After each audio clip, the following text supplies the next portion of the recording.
22 heures sur Télé Djibouti. Merci de nous rejoindre pour cette nouvelle édition de ce mercredi 5 novembre 2025. Voici les titres. Le président de la République a adressé des messages de félicitations au président réélu de Côte d'Ivoire et à la présidente élue de la Tanzanie.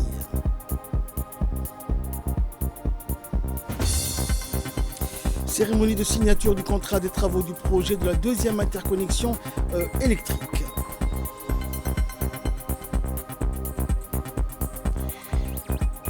Et Zohran Mamdani a été élu maire de New York. Voilà pour les titres, bonsoir à tous. Le président de la République, Ismaël Omar Guelleh, a souhaité succès et réussite à son homologue réélu de Côte d'Ivoire, Alassane Ouattara, déclaré vainqueur du récent scrutin présidentiel de ce pays. Ces vœux du chef de l'État sont intervenus dans un télégramme de félicitations où il a salué le score quasi plébiscitaire qui a disposé à la nouvelle victoire électorale de M. Ouattara. Sous votre direction éclairée, la nation sœur ivoirienne a déjà significativement accru ses dispositions économiques, a dans son message écrit en substance le président Guelleh. Je forme l'espoir que le renouvellement de confiance dont vous venez de bénéficier soit source de dynamique supplémentaire dans votre détermination visant à doter votre pays de tous les bienfaits du développement durable, a dans le même document noté le président djiboutien. A noter qu'un message similaire a également été adressé à la présidente réélue de la Tanzanie, Samia Suluhu Hassan. Une cérémonie de signature du contrat des travaux de la ligne électrique 230 kV Nagad-Galafi, projet de la deuxième interconnexion électrique Éthiopie-Djibouti. Djibouti qui vient officiellement de lancer aujourd'hui les travaux de la construction de la ligne électrique 230 kV Nagad-Galafi. La cérémonie de lancement s'est tenue au Djibouti Palace Kempinski en présence du ministre de l'énergie chargé des ressources naturelles, du ministre de l'économie et des finances, de la représentante résidente de la Banque mondiale, ainsi que de plusieurs membres du gouvernement et du directeur général de l'EDD et du directeur adjoint de l'EDD. À cette occasion, l'électricité de Djibouti a signé un contrat de réalisation avec la société indienne Transrail Limited, marquant ainsi le démarrage effectif des travaux. Un projet stratégique pour la transition énergétique et l'intégration régionale financé par la Banque mondiale à hauteur de 55 millions de dollars américains. Ce projet constitue une étape clé dans la mise en œuvre de l'initiative pour la Corne de l'Afrique qui rassemble 5 pays de la région autour d'une vision commune, bâtir une Corne de l'Afrique prospère, intégrée et pacifique. L'initiative repose sur 4 piliers prioritaires dont le premier vise à améliorer la connectivité des infrastructures régionales. Le second, la deuxième ligne interconnexion, répond pleinement à cet objectif en renforçant la coopération énergétique et l'intégration économique régionale. Gouvernement de Djibouti pour notre partenariat continu, riche et constructif, dont la signature de ce matin constitue un exemple concret et marque une étape additionnelle importante dans notre collaboration. Notre partenariat entre le gouvernement de Djibouti dans le secteur de l'énergie date de plusieurs décennies, depuis les premiers investissements dans la géothermie jusqu'aux récents projets d'électrification durable. À titre d'exemple, personnellement, moi-même, je disais au directeur général de l'EDD, été membre d'équipe de 2 projets à l'époque où je couvrais Djibouti comme membre développement social.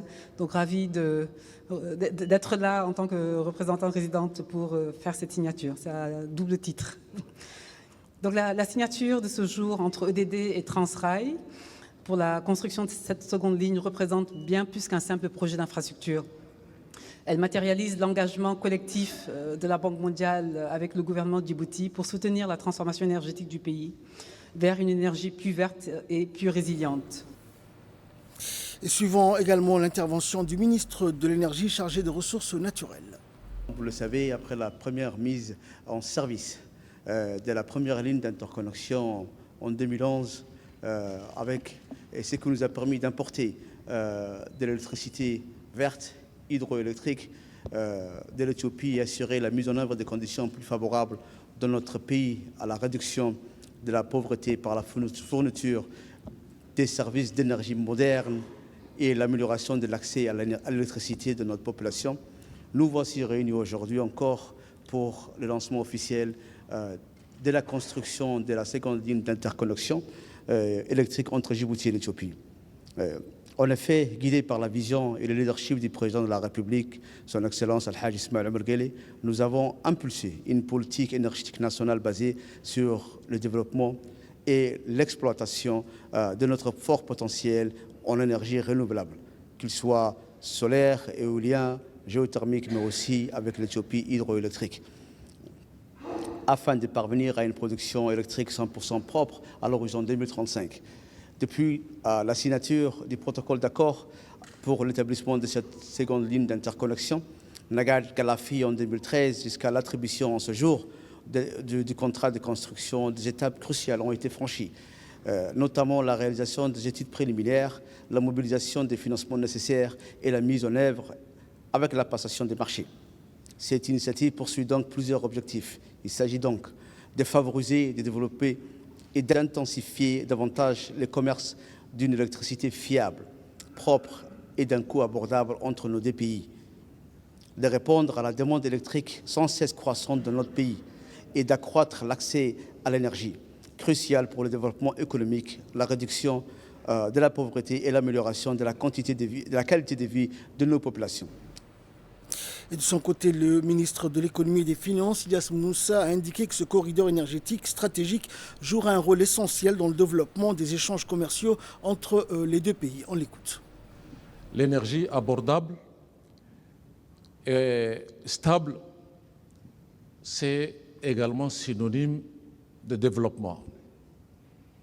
L'énergie, c'est également la croissance et l'emploi. Nous sommes très conscients, les Djiboutiens nous attendent beaucoup sur ce terrain. Mais nous sommes en train de bouger sérieusement et efficacement à travers ce projet qui va dans un premier temps en complément de notre propre énergie renouvelable, tant au niveau de l'éolien que du solaire, que la semaine dernière, qui a vu également son contrat passé en Conseil des ministres, sa garantie, mais également de ce programme ambitieux de la géothermie, tout cela pour arriver à une énergie mixte, un mixte énergétique, dont nous avons également notre propre contrôle. Tout autant que nous fournissons beaucoup de services à l'Éthiopie, l'Éthiopie également a une abondance en termes de ressources énergétiques et cette deuxième ligne va renforcer la première en quantité et en fiabilité et stabilité également. C'est ça qui est extrêmement important. Moi, je vois ce projet dont nous assistons sa signature aujourd'hui sous le prisme également du bien-être socio-économique de nos compatriotes. Pourquoi ? Parce que c'est une ligne qui va traverser toute la grande région de Dekil. Et la région de Dekil a beaucoup de potentiel, mais a très peu d'énergie au jour d'aujourd'hui. Cette énergie va, par voie de conséquence, être distribuée sur tout le long du projet. Donc, on ne peut être que vraiment heureux. On sait qu'il y a des ressources que nous souhaitons compléter. Le projet, globalement, il est de l'ordre de 110 millions de dollars pour la partie avec nos partenaires. Et c'est entièrement sous la forme de dons, il faut le rappeler. En tout cas, je ne peux finir mon message avant d'avoir remercié quand même le travail exceptionnel de nos amis du groupe de la Banque mondiale, mais également du groupe de la BAD, qui sont nos principaux partenaires multilatéraux, que nos remerciements et nos encouragements soient également transmis au niveau de l'exécutif de vos institutions respectives. Et dans une interview qu'il nous a accordée à l'issue de cette cérémonie de signature, le directeur général de l'électricité de Djibouti a précisé que cette deuxième ligne d'interconnexion était importante à plus d'un titre car elle va permettre de rehausser la capacité de transmission électrique de l'EDD. Cette deuxième ligne d'interconnexion qui sera fournie donc aux usagers sera donc importante, était intermittente, et avec cette deuxième ligne d'interconnexion, le problème d'intermittence sera résolu et et nous allons fournir en électricité de manière pérenne, a indiqué le directeur général. Cette deuxième ligne d'interconnexion provient dans la ville d'Éthiopie de Kombolcha. Elle est exclusivement transmise directement vers Djibouti. Désormais, fini le problème de chute de tension, fini également les coupures d'électricité inopinées causées par la première ligne d'interconnexion électrique, a indiqué le directeur général de l'EDD. Dans l'actualité également, l'Institut de la statistique de Djibouti, en collaboration avec la Chambre de commerce de Djibouti, a organisé aujourd'hui à la salle de conférence de la Chambre de commerce une rencontre institutionnelle marquant le lancement officiel du premier recensement général des entreprises de Djibouti. Cet événement, d'une importance majeure pour l'économie nationale, a réuni de nombreuses autorités et acteurs du secteur privé. Ce premier recensement général des entreprises représente un outil essentiel d'aide à la décision permettant de renforcer le suivi des politiques publiques, de favoriser la promotion du secteur privé et d'orienter efficacement la planification du développement économique du pays. La rencontre institutionnelle a également permis de sensibiliser les acteurs économiques à l'importance de leur participation active, et cette opération nationale gage d'une meilleure connaissance et valorisation du potentiel économique du pays. Au cours de cette rencontre, le directeur général de l'INSTAD, Dr Ibrahim Abdi, a précisé les objectifs et la méthodologie et la portée stratégique du REGED. Ce recensement a pour ambition de dresser un inventaire exhaustif de l'ensemble des entreprises opérant sur le territoire national. Durant ces quelques minutes, pour avoir bien détaillé, c'est vraiment un appui de taille pour nous, pour ces recensements. Je voulais juste ajouter, il avait soulevé le fait que c'est REGED, cette activité de recensement des entreprises. La première édition, les premiers en son nom. Moi, je voulais juste vous rajouter le fait que cette activité sera menée essentiellement par nos jeunes statisticiens, ingénieurs. Et vraiment ça, je remercie énormément la vision du ministre qui a voulu vraiment transformer l'INSTAD. Ils sont derrière vous, ces jeunes. Et également, écoutons l'intervention du président de la Chambre de commerce de Djibouti, Youssouf Moussa Dawale. Le REGED, premier recensement général entièrement consacré à l'activité commerciale, toutes ses formes, est un outil essentiel pour la planification et le pilotage de notre développement économique. Ces résultats fourniront une base de données exhaustive et constamment actualisée, permettant d'avoir une vision claire de l'ensemble des acteurs économiques, qu'ils soient formels ou informels, publics ou privés, nationaux ou étrangers. Cet événement est une étape capitale dans notre ambition collective de mieux connaître, comprendre, accompagner notre tissu économique national. Il s'inscrit pleinement dans la vision 2035 de Djibouti, celle d'un pays prospère, inclusif et fondé sur la connaissance. Au-delà d'être une simple opération statistique, ce recensement est un levier stratégique pour mieux planifier notre avenir économique. Il nous permettra d'obtenir des données précises sur la structure, la dynamique, le besoin de notre secteur productif, d'identifier les opportunités d'investissement, d'orienter plus efficacement nos politiques publiques en faveur des entrepreneurs. Et le ministre du Commerce et du Tourisme a indiqué qu'à travers ce recensement, Djibouti a affirmé une volonté, celle de bâtir son avenir sur des certitudes plutôt que sur des estimations. On écoute le ministre. C'est pour moi un réel plaisir de prendre part à cette cérémonie marquant le lancement du premier recensement général des entreprises en République de Djibouti. Les statistiques économiques fiables constituent le socle d'une gouvernance efficace. Elles permettent de mieux comprendre la réalité de notre économie, d'évaluer l'impact des politiques publiques et de guider les décisions stratégiques. Ces recensements, approuvés par le gouvernement en février 2025, représentent une étape déterminante dans notre effort collectif pour mieux connaître et accompagner nos entreprises. y compris celle du secteur informel, comme il a cité le président de la Chambre de commerce. Il nous aidera à identifier les besoins, faciliter leur formalisation et ainsi renforcer la compétitivité du secteur privé.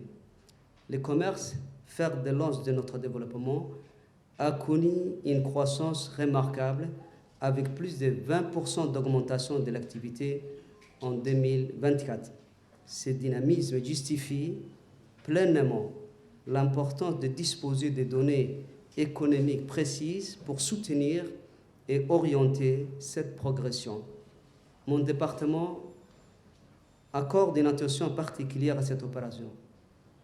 L'ODEBIC, qui détient le registre du commerce et le registre des bénéficiaires effectifs, joue un rôle clé dans la fiabilisation des données en rapprochant ces informations avec celles de la Chambre de commerce et l'INSTAT.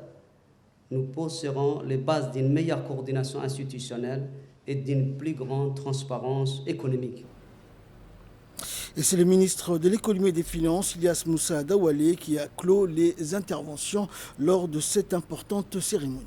L'histoire de Djibouti, c'est la première fois qu'un recensement général des entreprises est organisé.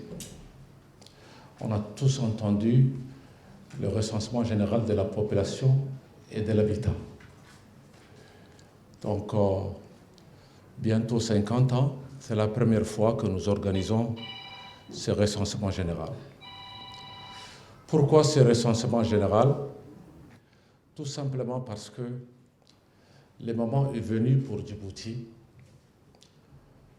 de passer à un autre niveau de son développement, de la connaissance du secteur privé et de son rôle à Djibouti. La richesse de nos entreprises, de connaître combien ces entreprises elles emploient à Djibouti. C'est de connaître qu'est-ce que chaque secteur contribue dans notre économie. C'est de connaître quand il y a si des risques, comme à l'époque du Covid, reviennent, qu'on puisse intervenir rapidement, qui on doit aider et comment on doit aider. C'est également pour vous de savoir qu'est-ce que vous représentez pour Djibouti. Qu'est-ce que vous rapportez pour Djibouti? En quoi vous contribuez au développement de Djibouti, etc. Donc, il y a une institution qui s'occupe de cela, elle s'appelle l'Institut national des statistiques. C'est la seule institution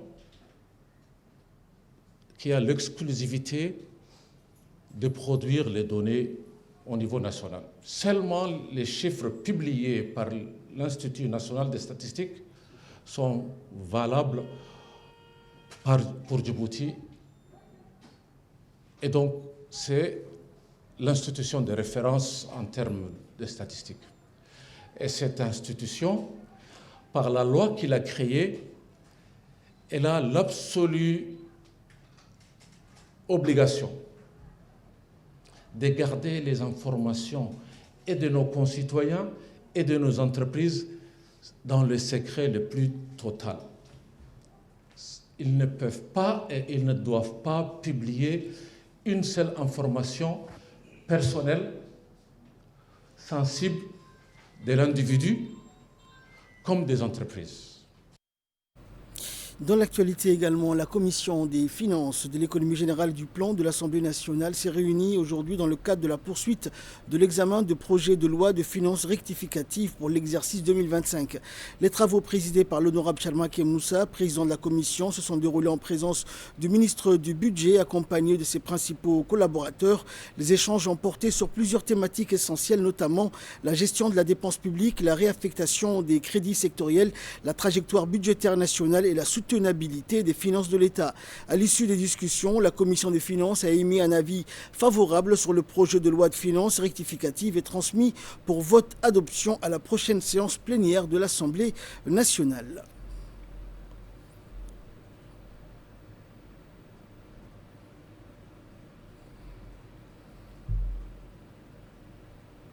Le ministère de la Santé, en collaboration avec le ministère de l'Environnement et du Développement durable, a inauguré aujourd'hui un centre entomologique de production et de recherche de programmes moustiques alliés de Djibouti, une première dans le pays et dans la région. La cérémonie a été présidée par le ministre de la Santé et a vu la participation de plusieurs membres du gouvernement. La cérémonie d'ouverture du centre a rassemblé un grand nombre d'officiels, parmi lesquels le directeur général de la sécurité publique, le secrétaire général de la présidence.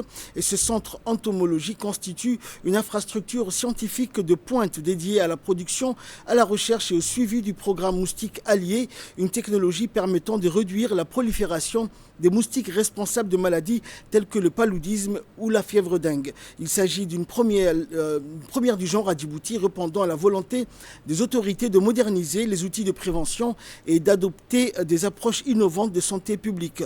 Le programme moustique allié s'inscrit pleinement dans la vision du chef de l'État, qui place la santé, la science et l'innovation au cœur du développement durable du pays. Et ce projet constitue une réponse ambitieuse aux défis sanitaires liés au paludisme encore présent dans certaines zones du territoire. Le partenariat entre le gouvernement djiboutien et l'Oxitec vise à renforcer les capacités nationales en matière de recherche biologique, de surveillance entomologique et d'innovation sanitaire. Et grâce à ce centre, Djibouti ambitionne de devenir un pôle régional de recherche et de production entomologique, contribuant ainsi à la lutte contre les maladies vectorielles, notamment le moustique, sur l'ensemble du territoire, mais également de la région de la Corne de l'Afrique.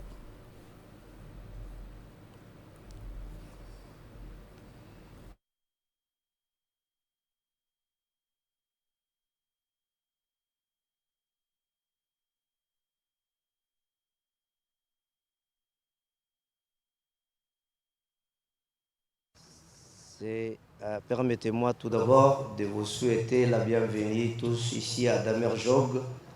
Votre présence parmi nous ce matin témoigne de l'importance que vous témoignez, que vous accordez à la lutte contre la prolifération des moustiques, un enjeu majeur pour la santé publique et la protection de notre environnement. Nous sommes réunis aujourd'hui dans le cadre d'un programme de recherche de production de moustiques alliés, fruit d'un partenariat public-privé entre le gouvernement de la République de Djibouti et l'association mutualiste de la société Oxitec. Ce programme novateur consiste à libérer des moustiques mâles génétiquement modifiés qui, en s'accouplant avec les femelles locales, permettront de réduire progressivement la population de moustiques vecteurs de maladies, notamment les anophèles, les principaux responsables de la transmission du paludisme. Ce projet représente un défi majeur, mais également une opportunité historique pour faire de Djibouti un modèle de lutte innovante contre les maladies vectorielles sur le continent africain. Et le ministre de l'Environnement et du Développement durable a souligné que cette réalisation revêtait une importance capitale dans le contexte actuel marqué par les effets du changement climatique. Après le lancement réussi de la phase pilote de l'année dernière, nous voici réunis à nouveau, cette fois pour entrer dans le vif du sujet, à travers l'inauguration de ce centre d'excellence dédié à la recherche et à la production entomologique. Je tiens tout particulièrement à féliciter mon collègue, le ministre de la Santé, pour son leadership exemplaire et sa détermination à mener cette initiative à bien. Grâce à sa passion et à son dévouement, nous avons pu rassembler les ressources et les partenaires pour faire avancer ce projet d'une importance cruciale. Mesdames et messieurs, distingués invités, cet événement historique marque une étape déterminante dans notre action concertée visant à renforcer la santé publique et à préserver notre environnement. Deux piliers majeurs de la vision Djibouti 2035, impulsée et pilotée avec rigueur par son Excellence M. Ismaïl Omar Guelleh, président de la République. Cette réalisation revêt une dimension tout particulière dans le contexte actuel du changement climatique, dont les effets accentuent chaque jour les défis sanitaires et environnementaux auxquels notre pays doit faire face. L'augmentation des températures, l'intensification des précipitations et la multiplication des épisodes d'inondation crée des conditions favorables à la prolifération des moustiques, vecteurs des maladies, étendant leur aire de répartition et allongeant leur période d'activité. Notre pays, à l'instar de nombreuses nations de la région, fait face à la persistance préoccupante de maladies vectorielles, telles que le paludisme et la fièvre dengue. Ces affections demeurent un enjeu majeur pour la santé publique, aux conséquences sociales et économiques considérables. Face à cette réalité aggravée par les dégradations climatiques, il est impératif d'explorer des solutions innovantes, durables et respectueuses de l'environnement. Et à son tour, le ministre de la Santé, Dr Ahmed Roblé, a rappelé que ce centre représentait une avancée significative dans notre lutte contre les maladies vectorielles. Pour moi, un immense plaisir et satisfaction que je prends la parole en cette journée mémorable, marquant le lancement officiel de ce programme de recherche et de production des moustiques alliés à Djibouti. Ce moment constitue une avancée significative dans notre combat collectif contre les maladies à transmission vectorielle et témoigne de notre détermination à bâtir une santé publique résiliente, durable et innovante. Ce programme s'inscrit pleinement dans la vision éclairée de son Excellence Al-Haj Ismail Omar Guelleh, président de la République, qui a toujours élevé la santé publique au rang de priorité nationale. Grâce à cette orientation stratégique, Djibouti réaffirme son engagement ferme en faveur de la prévention, de l'innovation et de la recherche scientifique au service du bien-être de sa population. La mise en œuvre de ce programme illustre de manière exemplaire la synergie entre le ministère de la Santé et le ministère de l'Environnement et du Développement durable. Elle incarne aussi une approche intégrée, concertée, traduisant donc avec clarté la volonté du gouvernement de Djibouti de promouvoir une santé durable fondée sur les principes de l'initiative One Health, qui relie étroitement les dimensions humaines, animales et environnementales. Ce concept novateur de moustiques alliés repose sur l'utilisation d'espèces locales de moustiques non vecteurs dans le but de réguler naturellement les populations responsables de la transmission des pathologies telles que le paludisme et la dengue. Cette approche respectueuse de l'écologie, de l'écosystème, constitue une alternative prometteuse à l'usage intensif des insecticides, contribuant ainsi à la préservation de la biodiversité et au renforcement de notre résilience face aux défis climatiques. Ce nouveau centre, implanté à Damerjoog, représente un jalon majeur dans notre stratégie de lutte antivectorielle. Il se veut à la fois un lieu d'expérimentation scientifique, un centre de formation, de recherche, de sensibilisation, destiné à renforcer nos capacités nationales. La salle de réunion du conseil régional d'Ali Sabié a accueilli une cérémonie de remise de 1500 livres offerts par l'Alliance de Diridawa, une initiative saluée par les autorités de la région et qui marque une nouvelle étape dans la coopération culturelle entre Ali Sabié et la ville de Diridawa. Les ouvrages ont été remis, confiés à l'association Aléas. La cérémonie s'est déroulée en présence du ministre du Commerce, du président du conseil régional d'Ali Sabié et Shalmak Hassan et du parlementaire Abdo Sikié, du président de l'Alliance de Diridawa ainsi que du président de l'association Aléas. Aden Alalé, président de l'association, a rappelé que ce don symbolisait l'amitié et la solidarité durable entre Diridawa et Ali Sabié. Il a souligné que la lecture restait un levier essentiel pour l'éducation et l'émancipation de la jeunesse. Et le président du conseil régional, Shalmak Hassan, a exprimé sa gratitude envers les donateurs et a réaffirmé l'engagement du conseil régional à soutenir les initiatives culturelles dans la région.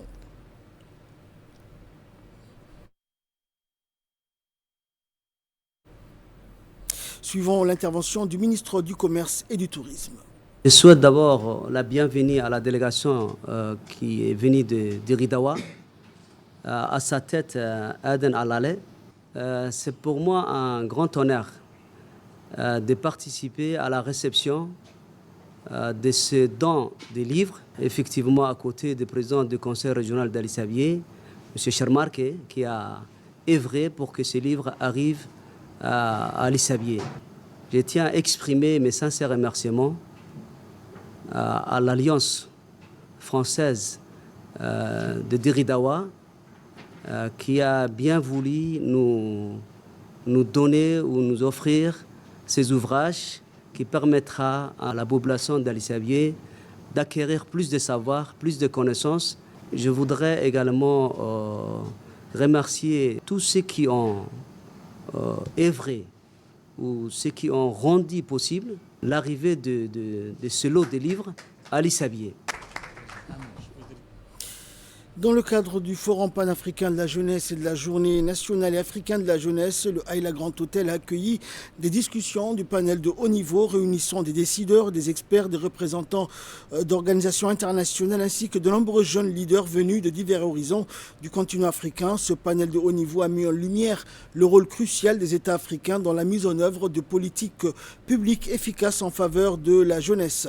Les discussions ont porté sur le suivi des engagements pris par les États membres en matière d'emploi, d'éducation, d'innovation et d'entrepreneuriat des jeunes. Ce second panel a été un espace d'expression et de dialogue dynamique mettant en avant les initiatives concrètes portées par des jeunes leaders africains dans le domaine de la justice sociale, de la paix, de l'environnement et de l'innovation sociale. Et poursuivant la dynamique engagée lors de la journée inaugurale, la deuxième journée du Forum panafricain de la jeunesse s'est tenue sous le signe de la consolidation du rôle de la jeunesse comme socle avant-gardiste d'une Afrique unie, forte et prospère.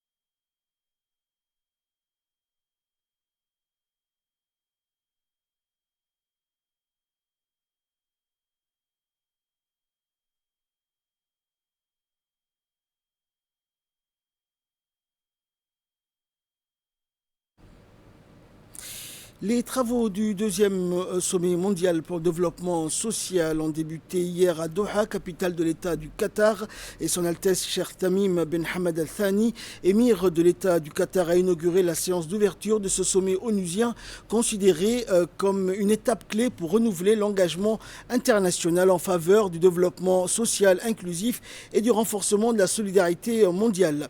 Djibouti a pris part à ce sommet avec une délégation de haut niveau. Ce sommet qui se tient 30 ans après le premier sommet mondial de Copenhague vise à réaffirmer la solidarité mondiale et à accélérer les efforts en matière de développement social à travers l'évaluation des progrès réalisés, l'identification des lacunes et le renforcement de la mise en œuvre de l'agenda 2030 pour le développement durable. Et Djibouti a pris part à ce sommet avec une délégation de haut niveau conduite par Dibah Benoît, conseiller principal de la ministre des Affaires sociales et des Solidarités. En marge du sommet, la délégation djiboutienne a fait une présentation sur les efforts du gouvernement dans le domaine du développement social et de la lutte contre la pauvreté, notamment dans son volet de protection sociale adaptative au choc.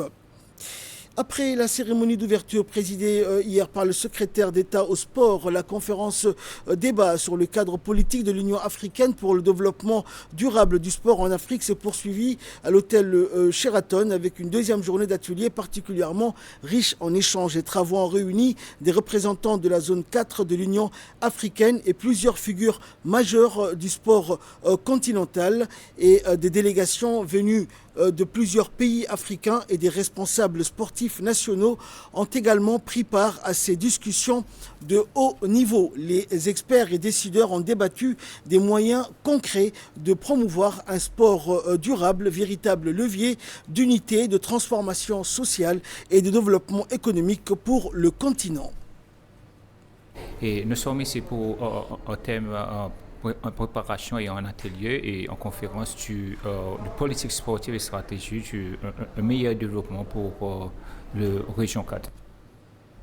Et là, nous passons à l'actualité internationale. Zohran Mamdani a été élu maire de New York, une victoire qui couronne l'ascension fulgurante de ce démocrate né en Ouganda qui, il y a un an à peine, était un législateur d'État peu connu. Le désormais maire de New York s'est adressé directement à Trump pendant la célébration de sa victoire hier soir. Pour atteindre l'un d'entre nous, vous devrez passer par nous tous. Alors Donald Trump, puisque je sais que vous nous regardez et j'ai 4 mots à vous dire, montez le volume, a-t-il lancé aux Républicains. Les relations entre les deux acteurs rentrent de l'eau dans le gaz. Le locataire de la Maison-Blanche a menacé de suspendre les financements fédéraux à New York et de prendre le contrôle de la ville en cas de victoire du démocrate.